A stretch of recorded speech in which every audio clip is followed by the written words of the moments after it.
Fala pessoal, tudo bom com vocês? Felipe Altamiri aqui falando. Quero comentar muito sobre essa greve que está acontecendo entre os motoboys, né, que são associados ao iFood, o aplicativo iFood. Será que é viável essa manifestação? Será que essas reivindicações têm viabilidade econômica? E se elas fossem praticadas pelo iFood, quais seriam as consequências econômicas não desejadas e por que isso é inviável? Mas antes, um disclaimer anti-analfabetismo funcional. Eu sei que muitas dessas questões podem trazer emoções à tona. Afinal, muita gente pensa por chavão e por ideologia. Então, necessariamente, se você fala das consequências negativas econômicas que supostamente seriam ações que supostamente favoreciam os trabalhadores, as pessoas interpretam que você seria a favor que trabalhadores passem fome, que você está junto num conluio malvadão com os empresários, conspirando contra os trabalhadores. Isso não tem nada a ver com ser do time A e ser do time B. Aqui a gente não faz análise com base em marxismo, luta de classe e toda essa porcaria comunista que você provavelmente aprendeu na escola e na faculdade. Então, para você que recém chegou aqui no meu canal, prazer, me chamo Felipe, sou formado em Direito, tenho uma especialização em Sociologia, História e Filosofia e convido você a curtir esse vídeo, comentar abaixo a sua opinião e se inscrever no canal para que você possa acompanhar futuros conteúdos aí relacionados à filosofia, desenvolvimento pessoal, comportamento humano, movimentos sociais e socialistas que eu sempre comunico aqui, que eu sempre comento, que eu sempre critico, né? Tenho críticas severas aos movimentos esquerdistas e à militância esquerdista. Então, se você tem interesse no assunto, siga, clique em se inscrever, clique em curtir e comente abaixo a sua opinião. Pessoal, para dar um pouquinho de contextualização, a gente vai ler uma notícia aqui para saber quais são as reivindicações desses motoboys. Greve nacional. Milhares de entregadores recebem não do iFood em São Paulo e prometem brecar principais pontos da cidade. Então vamos olhar aqui a notícia. Na maior mobilização de entregadores na capital paulista desde o break dos apps de 2020, cerca de 2.000 trabalhadores fizeram uma motociata na Avenida Paulista até a sede do iFood, na cidade vizinha de Osasco, nesta sexta-feira. O ato integra o break nacional de 48 horas, organizado simultaneamente em cerca de 60 cidades, com a demanda central de aumento de taxa mínima por corrida de R$ 6,50 para R$ 10. Então aqui uma breve explicação, tá pessoal? Existe uma taxa mínima que o iFood cobra para que os restaurantes repassem para os consumidores. Então se você pede um lanche, se você pede uma comida e o entregador, né, associado a essa loja é do iFood, vai ter uma taxa mínima de entrega ali de R$ 6,50, tá? Esse preço de taxa mínima é justamente calculado minuciosamente, gente, pelo aplicativo para que haja viabilidade entre os dois pontos, para que haja um mínimo de lucro para os motoboys e ao mesmo tempo para que haja viabilidade dos lojistas e ao mesmo tempo que seja um pedido mínimo, uma taxa mínima que seja viável para você como consumidor pedir. Então assim, você está disposto a pagar R$ 6,50 de entrega no seu pedido? É um preço razoável, é o preço que vai ser alocado para o motoboy. E esse preço ele é calculado pelo próprio aplicativo justamente para não gerar fuga de cliente e ao mesmo tempo remunerar os motoboys. Então tem que ter um ponto de equilíbrio aí nessa taxa, nessa cobrança quando você vai pedir no iFood, tá?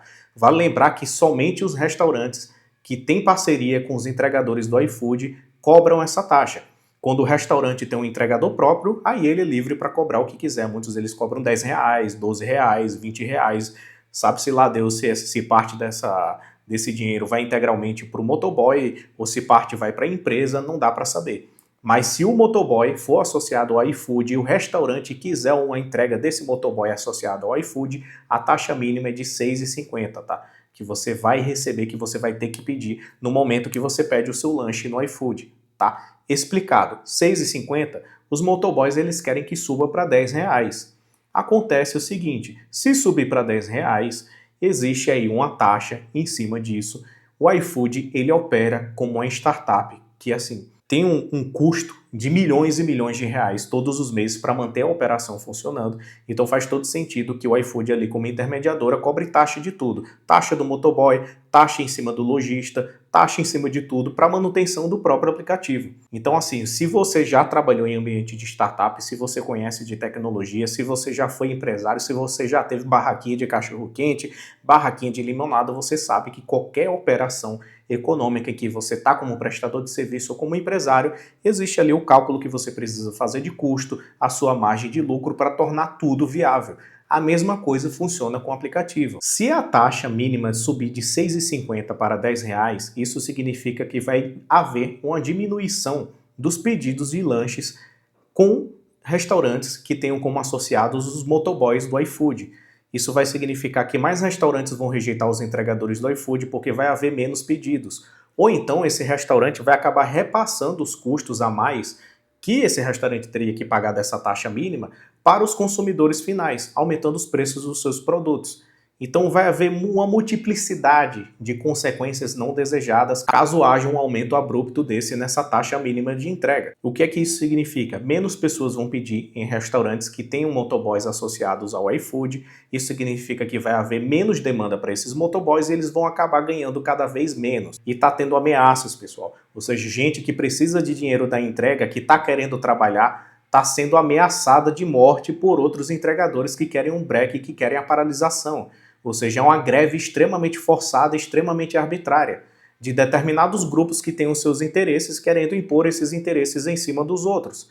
Então, quem não quer reivindicar nada, que quer continuar trabalhando e colocando comida na mesa e não quer brecar, que não quer fazer essa greve, está sendo escorraçado, está sendo ameaçado, está sendo coagido, está sendo agredido, está tendo suas entregas destruídas. Dívida todo mundo tem, mas a greve é em prol da nossa melhoria. Ou seja, o cara está falando aqui que quem está argumentando que quer continuar trabalhando porque tem dívidas e contas a pagar, e disse, pô, isso daí se resolve depois, que se dane você que tem que trabalhar e quer trabalhar, tá? Você tem que se adequar ao que a gente quer. Tem trabalhador que precisa do dinheiro, que precisa fazer essas entregas e está sendo ameaçado e coagido por essa greve generalizada. E assim, pessoal, é greve que é executado por pessoas humildes, que têm um conhecimento rudimentar sobre operações econômicas. Isso não é culpa de ninguém. Afinal, todo mundo quer qualidade de vida, todo mundo quer que o seu dinheiro dê para acessibilidade para bens e serviços, que dê para chegar no supermercado e possa comprar o básico para sua família. Isso daí é perfeitamente compreensível, pessoal, mas a gente está atacando o alvo errado. Isso está acontecendo porque a nossa moeda está valendo cada vez menos. Então, o valor da unidade monetária do real foi simplesmente dilapidado ao longo dos anos e mais ainda com mais intensidade agora com esse governo. As pessoas estão sofrendo com inflação galopante, o dinheiro não está dando para comprar nada e elas simplesmente buscam um aumento forçado do que elas ganham através dessas medidas. Então quem é motoboy vai forçar um aumento da taxa mínima porque elas precisam ganhar mais. Mas ao mesmo tempo elas precisam entender que a moeda deles precisa valer mais no supermercado. Então a inflação simplesmente está aumentando sem parar e as pessoas não entendem que o verdadeiro alvo deve ser o governo e suas políticas monetárias desastrosas. Não dá para se sustentar com o salário mínimo, não dá para se sustentar com a média salarial do brasileiro atual e dos entregadores do iFood também, motoristas de Uber e tantos trabalhadores autônomos ao redor do Brasil, trabalhadores CLT que recebem salário comercial, salário mínimo e tudo mais. O nosso dinheiro deveria valer muito mais. Um trabalhador básico americano, um trabalhador de mão de obra desqualificada, que trabalha no McDonald's, trabalha de atendente, que está num trabalho de alta rotatividade, né, e que é um trabalho de transição, essas pessoas elas já ganham o suficiente que garante para elas moradia, alimentação. E olha que a inflação também está aumentando nos Estados Unidos. Mas mesmo assim, em questão de alimentação, pessoal, acessibilidade a alimento, moradia, Estados Unidos é imbatível. É um exemplo de um país que tem uma moeda forte, uma moeda valorizada, que as pessoas ganham seus salários e realmente elas vão até o supermercado e conseguem subsistir, conseguem sobreviver, pagar as contas, conseguem fazer a feira para o mês inteiro, comer do bom e do melhor. Mas aqui no Brasil, infelizmente, não é essa a realidade e gera muitas revoltas e acabam errando o alvo. O verdadeiro alvo é o governo que simplesmente está destruindo o valor da unidade monetária do real, está derretendo o seu poder de compra. Então esse é o verdadeiro recado que deve ser repassado. Então é isso. O que é que você acha? Faz sentido isso daqui que eu falei? Comente aqui abaixo. Você acha que vai ser positivo se essas reivindicações forem praticadas, não vai haver nenhuma consequência negativa? Ou você é a favor do que eu falei, faz sentido isso aqui que eu falei e que a gente realmente deve direcionar os esforços pela valorização da nossa moeda, por políticas monetárias mais consistentes? Comente aqui abaixo a sua opinião. Até mais, curta e se inscreva no canal.